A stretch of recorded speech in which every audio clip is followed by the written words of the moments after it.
Old బోయిన్పల్లిలోని Asmatpet చెరువు ప్రాంతంలో ఉన్న 400 అక్రమ నిర్మాణాలకు హైడ్రా నోటీసులు ఇచ్చింది. అందులో హరిజన బస్తీ వాసులు 90 మందికి కూడా నోటీసులు అందాయి. ఈ విషయం ఎంపీ ఈటెల రాజేందర్ దృష్టికి వెళ్లగా ఆ ప్రాంతానికి రానున్న నేపథ్యంలో బీజేపీ నాయకులు కలిసి చెరువు కట్ట మీద మీటింగ్ పెట్టే ప్రయత్నం చేశారు. ఈ నేపథ్యంలో పేద ప్రజలను పావులుగా వాడుకుని కొందరు బీజేపీ, బీఆర్ఎస్ నాయకులు అక్రమార్కులకు అండగా నిలుస్తున్నారని బీజేవైఎం రాష్ట్ర కార్యవర్గ సభ్యుడు కన్నె ప్రకాష్ ఆరోపించారు. అక్కడికి చేరుకుని హరిజన బస్తీ వాసులకు అండగా నిలిచారు. నాయకులు, అధికారులు వచ్చిన హరిజన బస్తీలోనే మాట్లాడాలని కోరారు. కొంతమంది బీజేపీ నాయకులే 8 ఎకరాల చెరువు భూమిని ఆక్రమించిన వారికి లాభం చేకూర్చడానికి కట్ట మీద మీటింగ్ పెడుతున్నారని వెల్లడించారు. ఈ పేద ప్రజలు 40 ఏళ్లుగా ఇక్కడ నివాసం ఉంటున్నారని పేర్కొన్నారు. వారికి ప్రత్యామ్నాయంగా ప్రభుత్వ స్థలంలో పట్టాలివ్వాలని డిమాండ్ చేశారు.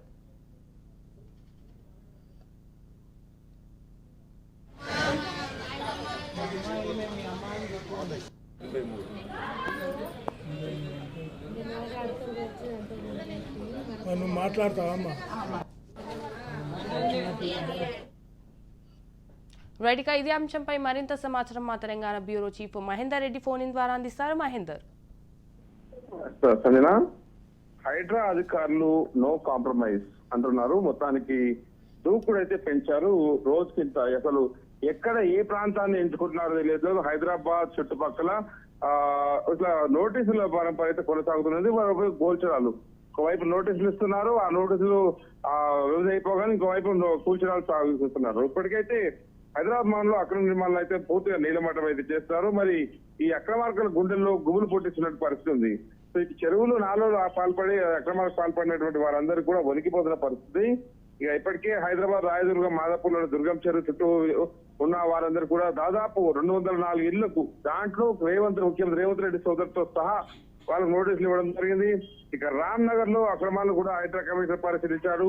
ఆ నగరంలో అక్రమ హైడ్రో కమిషనర్ రంగనాథ్ దాదాపు పూర్తి స్థాయిలో దృష్టి సారించాడు. ఇక ఓల్డ్ బోయిన్పల్లిలోని అస్మత్పేట్ చెరువు ప్రాంతంలో ఉన్నటువంటి 400 నిర్మాణాలకు హైడ్రో నోటీసులు ఇచ్చింది. అందులో హరిజన బస్తీ వాసులు 90 మందికి ఉండగా మరి వీరందరూ కూడా నోటీసులు అందుకున్నారు.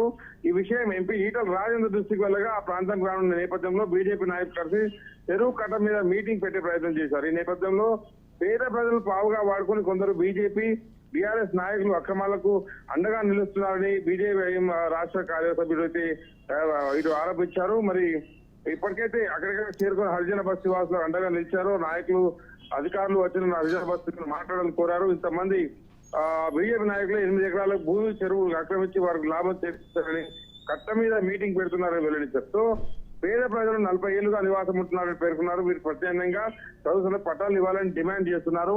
మరి హైడ్రాను స్వాగతిస్తున్నామంటున్నటువంటి బీజేపీ మరి హైడ్రా కూల్చివేతలు చేస్తున్న నేపథ్యంలో వీళ్ళు రాజకీయాలు చేయడం ఏంటని ఇటు ప్రభుత్వం నుంచి కాంగ్రెస్ పార్టీ విమర్శిస్తుంది.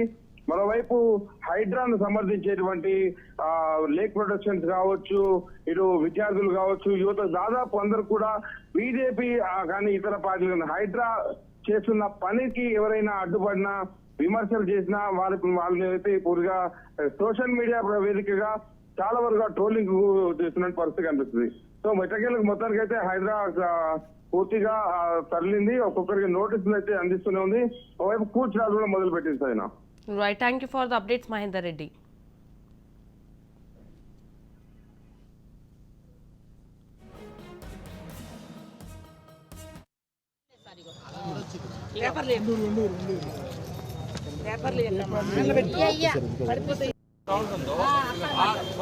మన బస్తీలో మనం మాట్లాడుకోవాలా?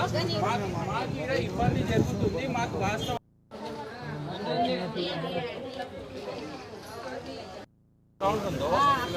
బస్తీలో మన బస్తీలో మనం మాట్లాడుకోవాలా? మాకు ఇబ్బంది జరుగుతుంది. మాకు వాస్తవానికి మాకు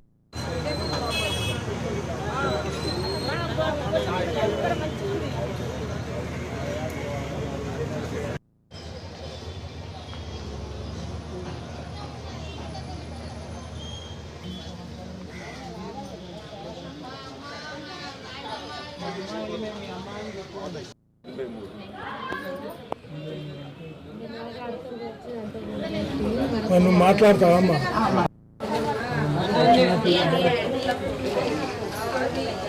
చెప్పాలి. ఎట్లయినా మనం మాట అనుకున్నానని ఇప్పుడు ఆయన కాదు ప్రకాశం మీరు అందరూ వెళ్ళిపోవాలంటే మాకు ఏదైనా ఆధారం చూపి సరే ఏంట్లో అత్త మామూలు తరపు సంధి అప్పటి సంధి మేము ఇక్కడ ఉంటున్నాము. మేము ఉండేది అర్జెంట్ బస్తే హస్బెండ్పేటలో.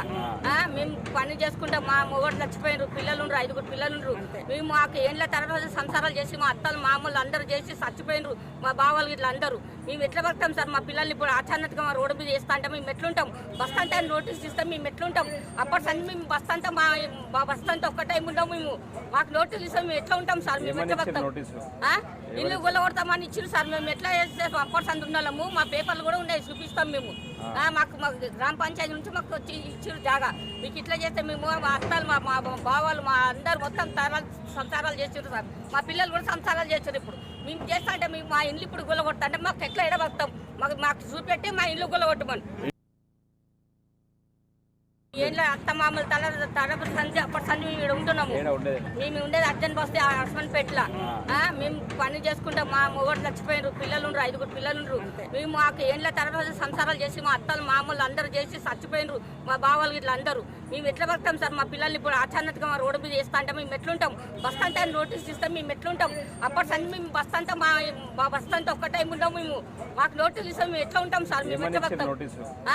ఇల్లు గుల్లగొడతామని ఇచ్చారు సార్. మేము ఎట్లా చేస్తాం? అప్పటి సంది ఉన్నాము, మా పేపర్లు కూడా ఉన్నాయి, చూపిస్తాం మేము. మాకు గ్రామ పంచాయతీ నుంచి మాకు వచ్చి ఇచ్చారు జాగా. మీకు ఇట్లా చేస్తే మేము మా అత్తాలు మా బావాలు మా అందరు మొత్తం సంసారాలు చేసారు సార్. మా పిల్లలు కూడా సంసారాలు చేశారు. ఇప్పుడు మేము చేస్తా అంటే మేము మా ఇల్లు ఇప్పుడు గుల్లగొడతా అంటే